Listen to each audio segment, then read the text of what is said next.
તો આ વિડીયોમાં આપણે ડિફ્લેક્શન ઓફ બીમના કેટલા એમસીક્યુઝ જોઈશું. તો પહેલો એમસીક્યુ જોઈએ તો સિમ્પલી સપોર્ટેડ બીમ છે, કોન્સ્ટન્ટ ફ્લેક્સર રિજિડિટી છે. જો ફ્લેક્સર રિજિડિટી એટલે શું, તો EI જે છે એને કહેવાય ફ્લેક્સર રિજિડિટી. બરાબર. સિમ્પલી સપોર્ટેડ બીમ પહેલાં તો આપણે ડ્રો કરી લઈએ. ધારો કે આ પ્રકારનો એક સિમ્પલી સપોર્ટેડ બીમ છે. બરાબર. હવે એની flexural rigidity EI is equal to constant છે. And length 2L carries a concentrated load P at the mid span. Length જે છે એ કેટલી છે, 2L છે. કોન્સન્ટ્રેટેડ લોડ કેરી કરે છે એક્ઝેક્ટલી મિડલમાં. બરાબર, એટલે બંને બાજુની લેન્થ LL થઈ જશે. Deflection under the load is delta. હવે જે ડિફ્લેક્શન થાય છે એ ડિફ્લેક્શન કેટલું થાય છે, ડેલ્ટા જેટલું થાય છે. હવે આના પરથી લોડ P કેરીઝ કરે છે, ડિફ્લેક્શન ડેલ્ટા તો તમને ડાયરેક્ટલી યાદ જ હશે. બરાબર, કે સિમ્પલી સપોર્ટેડ બીમ હોય, સિમ્પલી સપોર્ટેડ બીમમાં મિડલમાં લોડ લાગે ત્યારે ડિફ્લેક્શન તમે કેવી રીતના શોધી શકો. તો આપણે મેં પહેલાં જે ટેબલ કરાવ્યું હતું, ટેબલ પરથી તમને ખબર હોય તો PL²/2EI. બરાબર. તો અહીં શું હતું, 2 3 શાના માટે, કેન્ટિલીવર માટે. તેના પછી શું આવ્યું, સિમ્પલી સપોર્ટેડ બીમ આવ્યું, મિડલમાં લોડ લાગે તો આપણે શું કરતા હતા, 3 દુ 6, આગળ 1 તો 16, 16 × 48. એના પછી ફિક્સ બીમ આવે તો ફિક્સ બીમ માટે શું કરતા હતા, ફિક્સ બીમમાં સ્લોપ 0 થઈ જાય અને ડિફ્લેક્શન ડેલ્ટા 48 મલ્ટીપ્લાઇડ વિથ 48 ના 8 ચોક 32. બરાબર, 48 એટલે 4 ચોક 16, તો આ થશે 192. બરાબર. તો આના પરથી તમને ખબર પડી જશે કે આપણે શું શોધવાનું છે, ડિફ્લેક્શન ડેલ્ટા આપેલું છે. તો ડિફ્લેક્શન ડેલ્ટા કેટલું થશે, WL3. અહીં P આપેલો છે તો P લઈ લે, PL3/48EI. હવે અહીં જે L લેન્થ જે છે તો આપણે L ગણતા હતા, પરંતુ અહીં 2L આપેલી છે તો આપણે સુધારી દેવાનું, 2L3/48EI.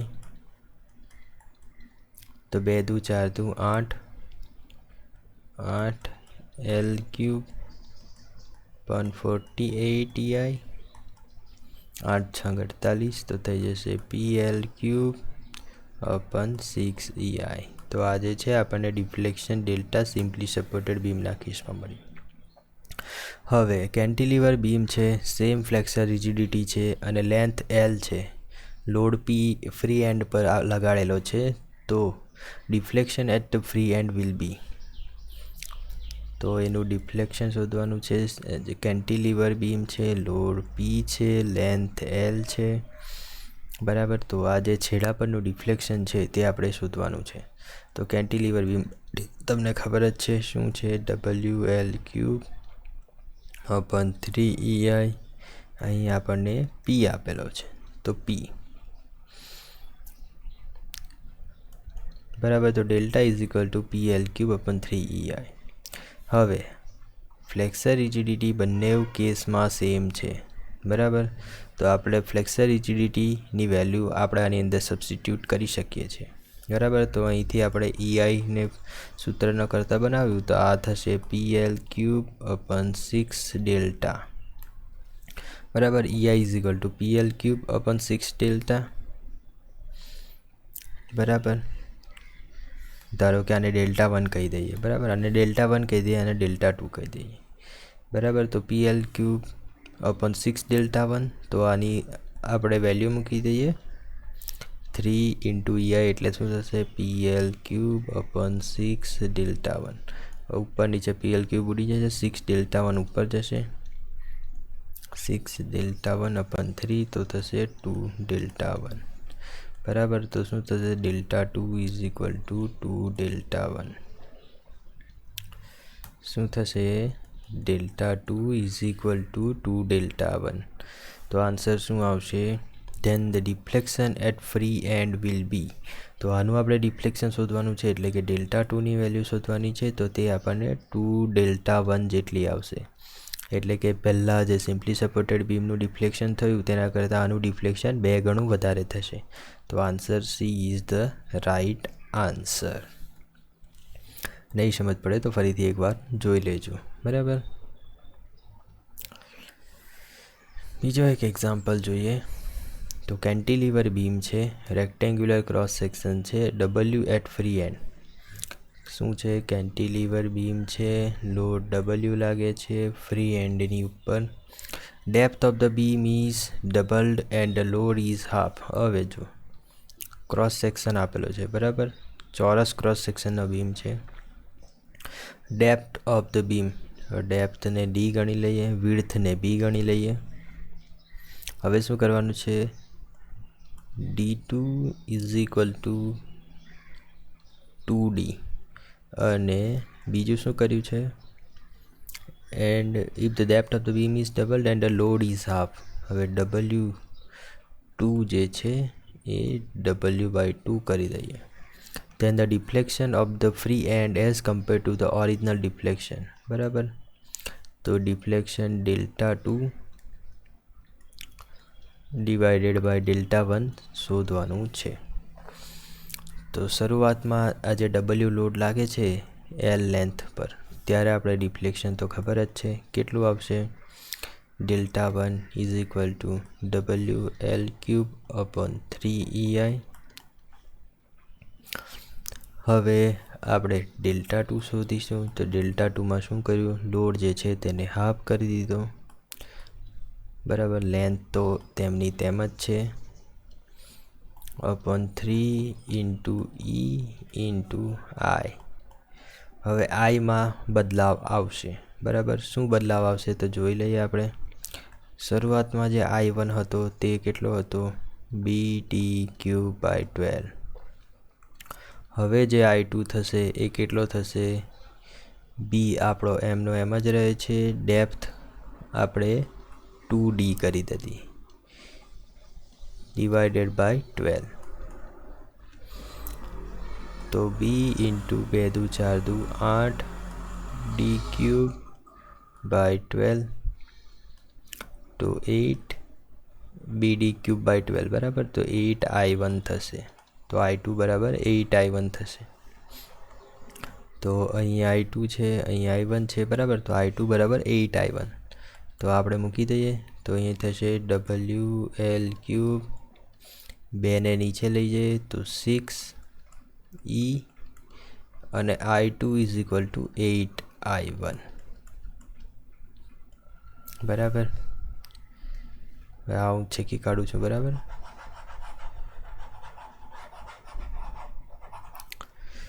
હવે આપણને શું પૂછ્યું છે? Δ2/Δ1. તો Δ2/Δ1 તો આ મૂકી દઈએ. WL³ 8×6 = 48 EI1 divided by WL³ 3EI1. EI1 cancel, WL³ cancel, 3 ઉપરની તરફ જશે, 48 નીચે આવશે. તો થશે 1/16, બરાબર. તો આપણો આન્સર કેટલો આવશે? 1/16 એ જે છે એ આપણો આન્સર છે, બરાબર. તો આપણો સી આન્સર સાચો છે. નહીં સમજ પડે તો ફરીથી વિડીયો રિપીટ કરીને જોઈ લેજો. બીજો એક એક્ઝામ્પલ છે. તો 2 કેન્ટિલીવર બીમ આપેલા છે. હવે આ જે એક્ઝામ્પલ છે તમને ફિગર પરથી જ ખબર પડી જશે, બરાબર. કે આપણે જે મેક્સવેલનો પેલો રેસિપ્રોકલ થિયરમ જોયો હતો ને, તેના જેવો જ છે એક્ઝામ્પલ. કે અહીં જો P લોડ પહેલાં અહીં લાગતો હતો, હવે શું કર્યું કે P લોડ અહીં લગાડી દીધો. તો એવું જ કશું કીધું હશે આની અંદર. સેમ યુનિફોર્મ ક્રોસ સેક્શન છે, સેમ મટીરિયલ્સ છે. Free end deflection of cantilever A is delta. એ જે કેન્ટિલીવર છે તેનું આ ડિફ્લેક્શન ડેલ્ટા છે. The value of mid span deflection of the cantilever beam B. જોયું? B જે છે તેનું હવે આનું ડિફ્લેક્શન આપણે શોધવાનું છે. તો હવે તમને મેક્સવેલનો રેસિપ્રોકલ થિયરમ ખબર જ હશે. શું છે કે જો અહીં પી લોડ લાગતો હોય અને આ છેડાનું ડિફ્લેક્શન જો ડેલ્ટા થયું હોય, તો જો તમે ઇક્વલ અમાઉન્ટનો લોડ જ્યાં ડિફ્લેક્શન હતું ત્યાં લગાડો, બરાબર, તો તમારું આ પોઈન્ટ આગળ જે ડિફ્લેક્શન થશે એ પણ ડેલ્ટા જ હશે. મીન્સ કે તમે લોડનું ઇન્ટરચેન્જ કરો, બરાબર, સેમ લોડનું ઇન્ટરચેન્જ કરો તો ડિફ્લેક્શન પણ સેમ જ થશે. તો આન્સર ડાયરેક્ટલી તમે લખી શકો છો કેટલો? Delta.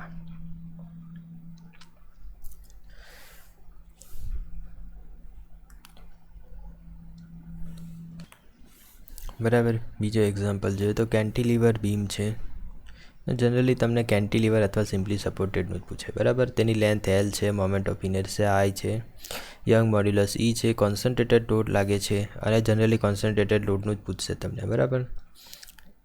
W at the middle of its length, મેં છેડે લગાડી દીધો પરંતુ અહીં લાગે છે W. The slope of cantilever at the free end, આ જે ફ્રી એન્ડ છે ત્યાં તમારે શું શોધવાનું છે? સ્લોપ શોધવાનું છે. ઓકે. તો કેન્ટિલીવર બીમ છે, ડિફ્લેક્ટ કંઈ આ રીતનું થશે, બરાબર. અહીં લોડ લાગે છે તો અહીં ડિફ્લેક્શન આ રીતનું આવશે. હવે જો આ W લોડ પછી જે છેડો છે તે ત્યાં કોઈ પણ પ્રકારનો લોડ નથી લાગતો, તો આ જે લાઇન છે એ સ્ટ્રેટ લાઇન આવશે, બરાબર. તો સ્ટ્રેટ લાઇન આવે તો એનો ફાયદો શું થાય કે અહીં જેટલું સ્લોપ જે થીટા હોય ને તે જ થીટા અહીં પણ હશે, બરાબર. મીન્સ કે આ બંને થીટા ઇક્વલ હશે, સ્લોપ ઇક્વલ હશે, કેમ કે કોઈ પણ પ્રકારનો લોડ નથી લાગતો. તો હવે અહીં શું કીધું? ઓકે, લેન્થ આપણી થઈ જશે L/2, બરાબર. હવે તમને સૂત્ર તો ખબર જ છે થીટાનું, બરાબર, કેન્ટિલીવર બીમ માટે. તો આપણે આટલા પોર્શન માટે કન્સિડર કરીએ, બરાબર, L/2 માટે. તો કેટલું આવશે? WL²/2EI. તેમાં L બરાબર L/2 મૂકી દેવાનું, કેમ કે લેન્થ L/2 છે, અપન 2EI.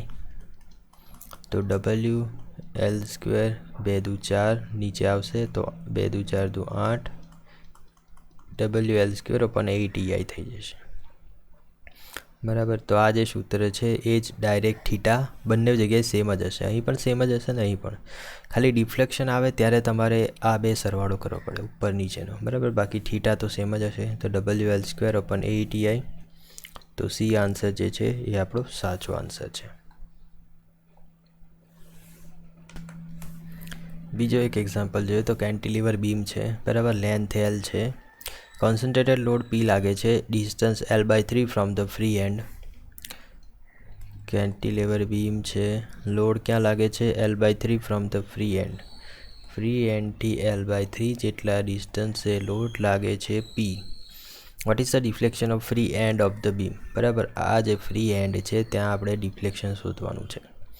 હવે તમને ખબર જ છે આનું ડિફ્લેક્શન તમારે શોધવું હોય તો બે વસ્તુ કરવું પડે, બરાબર. એક તો આ ડિફ્લેક્શન અહીં બેઠું જ હશે, બરાબર. અને બીજું આટલું ડિફ્લેક્શન. એના માટે તમારે આ થીટાની મદદથી ડિફ્લેક્શન શોધવું પડશે અને આ બંનેનો સરવાળો કરશો તો તમને મળી જશે આન્સર. તો ચાલો કેલ્ક્યુલેટ કરીએ, બરાબર. પહેલાં તો આ જે ડિફ્લેક્શન છે તે આપણે શોધી લઈએ. તો એ ડિફ્લેક્શન કેટલું આવશે? ડેલ્ટા. L/3 લેન્થ છે તો L - L/3 તો થઈ જશે 2L/3. આ કેટલું થઈ જશે? 2L/3, બરાબર. તો P અહીં જે ડિફ્લેક્શન છે તે L³ એટલે કે 2L/3³ divided by 3EI. Solve કરશું આપણે તો 2 દુ 4 દુ 8, 8 PL³, 3 તાલી 9 તાલી 27 તાલી 81 EI, બરાબર. આટલું અહીંયા જે છે તે આવી જશે. તો Δ1 મળી ગયું. Δ2 શોધવું હોય તો થીટા શોધવો પડશે. થીટા તો આપણને ખબર જ છે કેટલો? PL²/2EI. આ જે છે 2L/3 PL²/2EI. સોલ્વ કરતું 2 દુ 4 4PL સ્ક્વેર 43 9 દુ 18 EI બરાબર. તો આવી જશે તમારો થીટા. હવે તમને ખબર જ છે કે આની અંદર આપણે ટેન થીટા મૂકવાનું. Ten theta is equal two સામેની બાજુ Δ2 ભાગ્યા કર્ણ L/3 બરાબર. તો તેના આધારે આપણે કેલ્ક્યુલેટ કરશું. તો L/3 Δ2 is equal to L/3 tan થીટાને આપણે થીટા જ કન્સિડર કરીએ તો થીટાની વેલ્યુ ઉપરથી ડાયરેક્ટ મૂકી દઈએ. 4PL square upon 18 EI. તો આ થઈ જશે 4PL ક્યુબ 18 54 EI બરાબર. તો આ થશે Δ2. Δ1 Δ2 બંનેનો સરવાળો કરી દઈએ તો થઈ Δ1 plus Δ2 8PL cube 81 EI 4PL cube 54 EI 27 તાલી 81 27 દુ 54. તો આપણે આનું સોલ્યુશન કેવી રીતના લાવશું? 27 તાલી 81 27 દુ 54. તો એકબીજાને 3 અને 2 વડે ગુણવા પડશે. જો આ કેટલા છે? 27 તાલી 81 અહીં છે 27 દુ 54 બરાબર. તો અહીં 2 નથી તો આને 2 વડે ગુણવા પડશે. તો ગણી લે 8 દુ 16PL ક્યુબ. અહીં ઉપર અહીં 3 નથી તો અહીં 3 વડે કરો તો 4 તાલી 12PL ક્યુબ. નીચે 27 ગુણ્યા 3 ગુણ્યા 2 EI. તો આ કરશું તો 16 ને 12 28 PL ક્યુબ અપન 27 ગુણ્યા 6 ગુણ્યા EI 2 તાલી 6 14 દુ 28. તો 14 અપોન 81 આવો કશો આન્સર છે? ઓકે આવી રહ્યો. તો સી આન્સર છે 14 અપોન 81 EI. તો 14 upon 81 PL cube upon EI આપણો આન્સર આવી જશે બરાબર. તો આ રીતે આ એક્ઝામ્પલ્સ ગણાય છે બરાબર. ઓકે, તો નેક્સ્ટ એક્ઝામ્પલ જોઈએ તો maximum deflection of the cantilever beam of length L carrying uniformly distributed load W per unit length will be. Cantilever beam આપ્યો છે, યુનિફોર્મલી ડિસ્ટ્રીબ્યુટેડ લોડ આપ્યો છે, uniformly distributed load W per length આપ્યું છે. તો maximum deflection શોધવાનું. તો maximum deflection તો તમને ખબર જ છે, આ પોઈન્ટ આગળ થાય અને આના માટેનું ડાયરેક્ટ સૂત્ર મેં તમને યાદ રખાવ્યું છે બરાબર. કયું? તો જ્યારે પણ યુનિફોર્મલી ડિસ્ટ્રીબ્યુટેડ લોડ આવે તો એક આ રીતનું આવશે, એક આ રીતનું આવશે અને બીજું આપણે આ રીતનું જોયું હતું બરાબર. તો આને કે આપણે કેવી રીતના યાદ રાખેલું? જ્યારે પણ યુનિફોર્મલી ડિસ્ટ્રીબ્યુટેડ લોડ આવે તો લેન્થ જે છે એ પર યુનિટ લેન્થ થઈ જાય તો આ જે છે તે તમારું WL ક્યુબ થઈ જશે, WL/4 બરાબર અપોન KEI અપોન KEI. હવે આના માટે મેં તમને શું કીધું હતું? પેલું જે 16 અને 48 આવ્યું ને તેના પરથી શું લેવાનું હતું? 6 લેવાના હતા અને 8 લેવાના હતા બરાબર. પછી 8 ને 6 14 તો થઈ જશે આ 24 બરાબર. પછી અહીં થઈ જશે 384 ભાગ્યા 5 અને આ 0 થશે અને આ થઈ જશે 384 બરાબર. તો 6 અને 8 વાળું આપણી કેસ છે તો બરાબર. તો તમે ડાયરેક્ટલી મૂકી દેશો. આપણે શું જોઈએ છે? ડિફ્લેક્શન જ કીધું છે ને. ઓકે, ડિફ્લેક્શન તો ડેલ્ટાની વાત હોય તો આપણે આ સાઈડનું મૂકીશું તો આપણે 8EI. તો WL/4 અપોન 8EI આપણો આન્સર આવશે. WL/4 upon 8EI. તો આપણો આન્સર કેટલો આવશે? સી જે છે WL/4 અપોન 8EI. હવે એનો થીટા તમને શોધવા કીધો તે સ્લોપ તો WL ક્યુબ અપોન 6EI બરાબર. આ મેં જે કોઠો તમને કરાવ્યો છે ને તે જોઈ લેજો બરાબર. How to easily remember deflection. તો તે કોઠા મુજબ ડાયરેક્ટલી આન્સર આવી જશે. બીજું એક એક્ઝામ્પલ છે, તો બીમની લેન્થ એલ છે, ફ્લેક્સર રિજિડિટી EI છે, સ્લિમ્પલી સપોર્ટેડ છે, બરાબર. concentrated load W at the middle of the span. Another beam of identical length L, flexor rigidity EI, fixed horizontally both end. બીજો એક બીમ છે ફિક્સ કરેલો છે અને એ પણ concentrated load W ધરાવે છે. The ratio of central deflection of the first beam to that of second beam. બરાબર, તો આના માટે પણ આપણે ડાયરેક્ટલી સૂત્ર યાદ રાખ્યા છે. બરાબર, આનું સેન્ટ્રલ ડિફ્લેક્શન તમારે ડેલ્ટા શોધવું હોય તો તમને ખબર જ છે WL પહેલાં આપણે જોયું 2 3 3 2 6 તો 16 48 તો 48 વાળું WL³/48 EI. બરાબર, હવે આ સેમ કન્ડિશનમાં તમે જોયું તો ત્યાં 192 હતું. બરાબર, તો ડેલ્ટા WL³/192 EI.